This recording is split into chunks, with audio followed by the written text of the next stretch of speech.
Le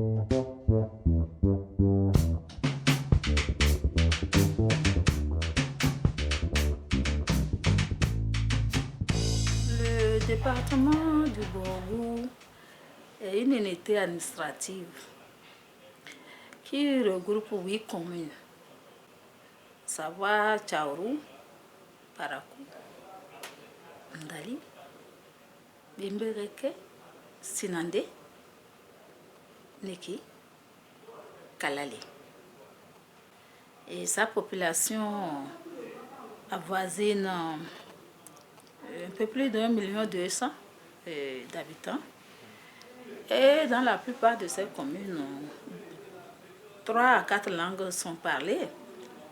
Et si on prend les peuples originaires, il y a le Bariba qui est parlé comme le nom l'indique.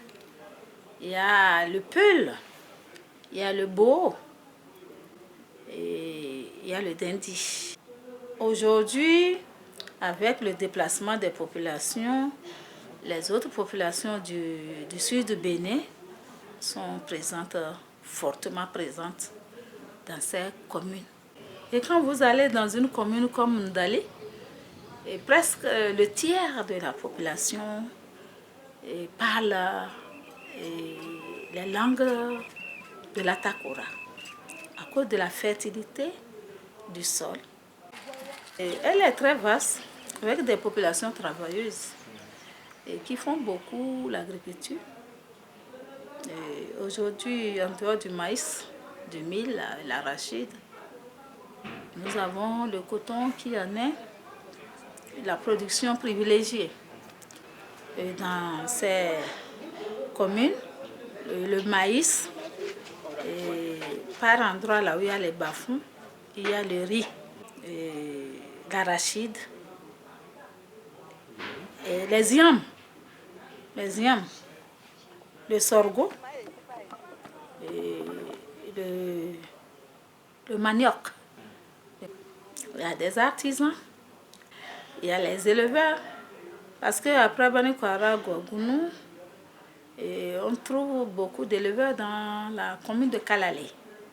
C'est une zone où il y a beaucoup de peuls et des populations gando qui n'ont que pour activité l'élevage. Et donc, nous avons beaucoup de cheptels et donc beaucoup de richesses.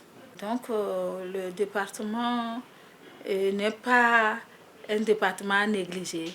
Il est très important et tout ce qui s'y fait apporte un plus, une plus-value à l'économie de notre pays. Nous avons participé à la Gani qui est un événement culturel très important qui permet à tout le peuple de se retrouver. Vous avez vu les chevaux et le Borgou, vraiment, c'est la culture du cheval. On ne peut rien faire dans le Borgou sans cheval. En dehors de ça, la danse teke, le sinsin. Et au niveau des femmes, il y a le guida, le fokpai. Il y a d'autres fêtes traditionnelles comme le Donkonro qui est passé il y a quelques jours. Géographiquement, c'est des communes qui sont bien situées. Nous avons une pluviométrie qui permet à l'agriculture de donner à son homme le minimum vital. Et tout à l'heure, je vous parlais des peuples travailleurs. C'est un premier atout. Deuxième atout, les sols sont fertiles. Chaque commune dispose au moins d'une carrière où on peut prendre du sable. L'exploitation du sable est une richesse, c'est-à-dire les carrières. Nous avons le gravier. Nous n'importons pas le gravier des autres départements. Nous avons les graviers. Et à Parakou, si on prend le cas de Parakou, nous avons une carrière d'exploitation de gravier. C'est une richesse. Nous avons des bois, nous avons des routes, c'est des atouts. Nos seules communes enclavées, et dans le département du Borgou, il y en a deux. Sinandé est enclavé, Kalalé est enclavé. Nous avons beaucoup d'atouts. Le fleuve Okpara qui alimente l'usine de distribution d'eau de la Soneb. Et on remarque qu'avec la décentralisation, tous les maires ont une vision pour leur commune, pour leur territoire. Perere, Niki, Kalalé, Tchaourou, tout ça là, c'est des communes frontalières.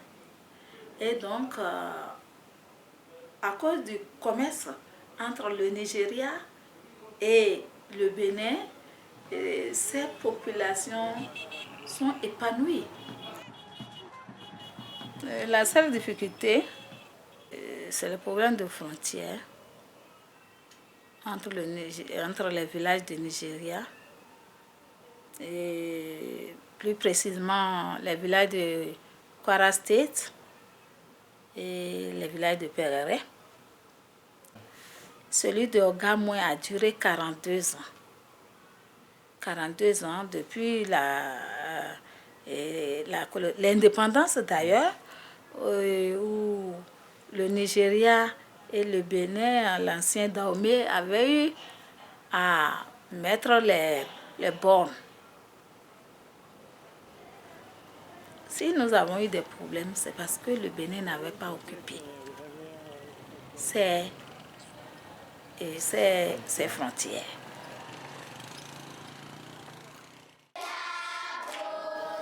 En dehors de ces atouts, il y a beaucoup de difficultés. La première difficulté, c'est l'analphabétisme. Quand vous allez même dans les villages les plus reculés, il y a des écoles, mais il n'y a pas d'enseignants. Ce n'est pas que l'État ne fait pas des efforts. L'État fait des efforts. Et le Borgou fait partie des départements du Bénin qui ont un plus fort taux de croissance démographique. Et il a été constaté que tous les 25 ans, c'est-à-dire tous les quarts de siècle, et la population du Borgou est doublée. Donc vous voyez que les infrastructures ne peuvent pas suivre. On amène beaucoup de nos enfants dans les champs, parce que vous savez, dans le Borgou, la richesse d'une famille, c'est le nombre d'enfants, le nombre de bras valides à amener au champ. Quand une série d'intellectuels de qualité vont partir, quand ils vont prendre de l'âge, quand ils vont disparaître, on a peur qu'on ait de l'à peu près dans le Borgou. Du point de vue de la santé, j'ai participé à un point de la coopération suisse. Et la présence des 30 ans, c'est-à-dire l'impact de la présence de la coopération suisse et de tout ce qu'ils ont fait en matière de santé. Et tout laissait penser que le Borgou n'est pas classé en dernier rang.